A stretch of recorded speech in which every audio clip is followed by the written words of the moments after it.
Salam dostlar, bugün sizinlə cəmi bir neçə dəqiqəyə hazırlanan çox ləzzətli tava kebabı reseptini bölüşürəm.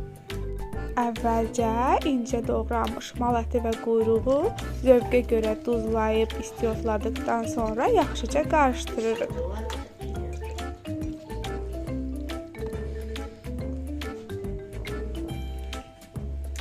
Yaxşıca isinmiş tavamızın kənar hissələrinə quyruğu yerləşdiririk.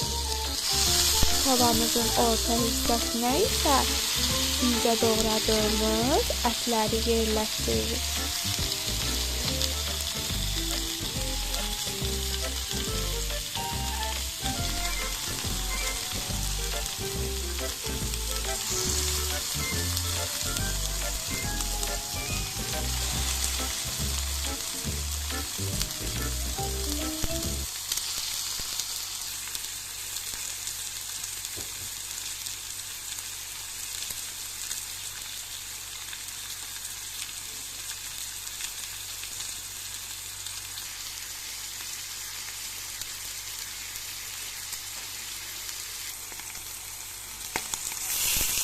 Ətlərin və quyruqların hər iki tərəfini yaxşıca qızardırıq.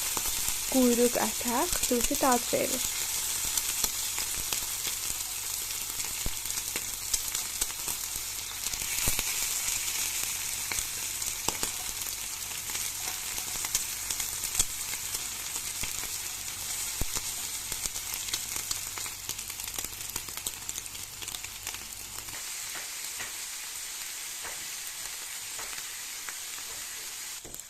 Hazırlayan hər kəsə nuş olsun.